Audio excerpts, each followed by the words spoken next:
and the practice of using anonymous, unsworn expert reports, and the conflicts of interest that board members have. Require disclosure of exculpatory evidence to a physician who's subject to a complaint. If the board sees things that exonerates the physician, they should turn that over to the physician. The right of physicians to take notes or tape record the settlement conference that physicians have here in Texas, and there's similar processes in other states. And no more career-ending discipline based on minor record-keeping violations.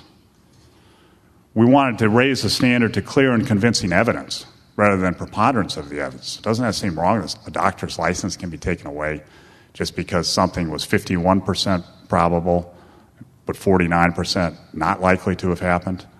We said it should be a higher standard, something closer to beyond reasonable doubt, or at least clear and convincing. And a right to a jury trial.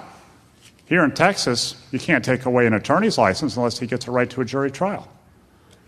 Well, if we could get a right to a jury trial for doctors, the ball game that the insurance companies have been playing would be over, because you get a jury in there. Many juries understand now that insurance companies are out there to try to take away care. So if we could get a right to a jury trial before a medical board took away a doctor's license, you wouldn't see half the problems you have now. Well, the Texas Legislative Committee was very receptive, and they voted overwhelmingly in favor of most of our reforms. It would have passed, I think, except in the session last year, there became a big controversy over voter ID, completely unrelated to the medical field. But because there was a voter ID bill where a voter would have to present an ID before the voter could vote, the Democrats tied up the legislature and wouldn't let anything pass. So a ton of bills, including our bill, died in the legislative session last year in Texas, and in Texas they only meet once every 2 years. But the good news is the Lieutenant Governor, Dewhurst, has appointed and given a charge for a special interim committee to meet this year to consider further reforms and hear more testimony about abuses by the Texas Medical Board. So we're going to have a special session of a committee to take testimony and to draft more legislation to curb the abuses of the Texas Medical Board, and we encourage other states to do this also. Now, in the meantime, in Connecticut, a very interesting bill passed with our support, which took a different approach to reforming medical boards. And in Connecticut, they carved out a narrow issue that affects the treatment of Lyme disease. And they say that if a doctor is treating chronic Lyme disease over an extended period of time, and if the doctor documents the reasons for doing this in the record, then the medical board no longer has jurisdiction to discipline that doctor. In other words, the bill we supported in Connecticut takes power away from the medical board over a specific issue.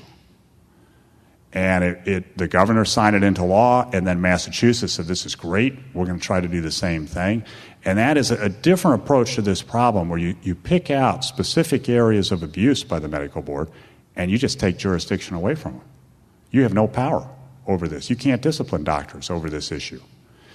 And that frees us from the counter-arguments we run into where people say, oh, the medical board is out there to protect the public from bad doctors, and if you make them turn over the complaints, for example, then fewer people are going to file complaints. There might be some bad doctors who hurt somebody, and the newspapers get into the game and say, oh, medical board's about to unleash all these bad doctors onto the public. Well, if you just go in and take away jurisdiction over specific issues, they can't say that, because nobody treating Lyme disease, chronic Lyme disease, is going to be hurting anybody. The only thing that hurts is the insurance companies that have to pay for it. So this is another approach to the problem that we may try here in Texas. I encourage you to think about that. And we may identify which areas of the medical board most abusive and just pull those areas out, pull the jurisdiction away so they have no power over it. So if a complaint comes in on this issue, medical board has to deny the complaint, reject it out of hand, because they have no authority anymore. This has worked very well, by the way, with HIPAA.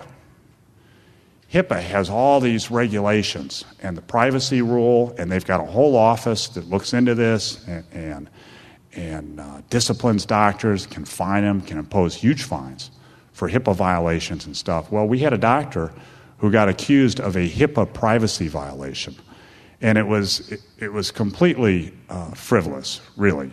The patient complained because his employer found out something about him, but the patient really should not have been misleading his employer anyway. And I won't go into all the details, but basically the doctor did nothing wrong, but it doesn't matter. There's a privacy complaint that was filed by the patient, and now you've got the whole apparatus of the federal government bearing down on the doctor for this alleged violation of the super complex privacy rule. And the government was not going to back off. But the doctor was a non-covered entity. He had taken AAPS's advice and never submitted electronic bills, electronic claims to insurance companies. So he qualified as a non-covered entity. And when you're a non-covered entity, HIPAA and the federal government have no authority over you for privacy violations. So while it was clear the government was not going to back down on this claim, and they were definitely going to discipline the doctor, once we pointed out that the government has no jurisdiction over the doctor because of this issue, because he's a non-covered entity, the government had to drop it. They had to back off. And that's the beauty of the jurisdictional arguments. When you can point out the government has no authority, and when you can stay outside of the authority of the government, then you're much better off. There's nothing to do. They can't harass you anymore. They can't follow up with more demands for records and all that. Another reason to go cash. When you go cash, the federal government has no authority over you. The federal government's authority is based on how people bill Medicare and how they bill insurance companies. When you go cash, the federal government has no authority over that transaction. That's purely a state within the state, and it's outside the jurisdiction of the federal government. And when you're looking at a privacy issue that is super complex, it's much easier, much less stress, much cheaper for you to be outside of the jurisdiction of the federal government, and therefore not controlled by that privacy rule. I think we do need to come up with other approaches to save freedom in medicine. I think we need to look at the language, look at the terminology, come up with better terms. Why are there so many enemies of freedom in medicine? Well, one reason is economic. There's a lot of money at stake. One reason is just jealousy. There are people who are jealous of doctors. But another reason is some people, frankly, are just anti-life. They don't want to try to save all the lives out there. And I looked up in the dictionary, the term anti-life actually dates to 1929. It's an old term. It's been an issue for a long time. There are people who don't want to provide the best care. They want to limit care. They want to withhold care. And we got to realize that that's a term that's out there. Maybe we should start using it. That the enemies of quality health care are anti-life. And maybe that could become part of our vocabulary. There are other approaches that are starting to develop. In Winkler County, Texas, there is an allegation that a nurse filed a complaint against a doctor with the Texas Medical Board in bad faith.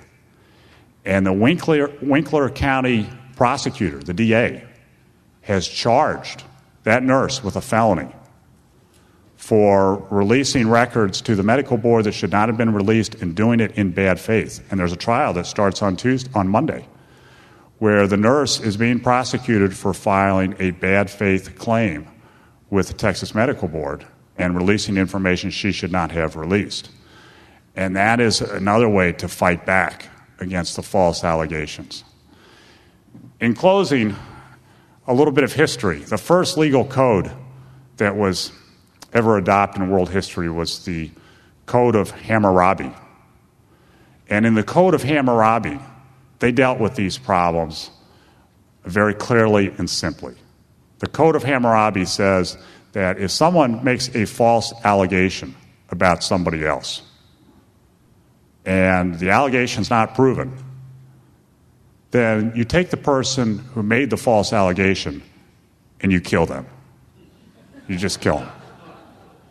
And wouldn't the practice of medicine be much better if we had the Code of Hammurabi to guide us? Okay, thank you.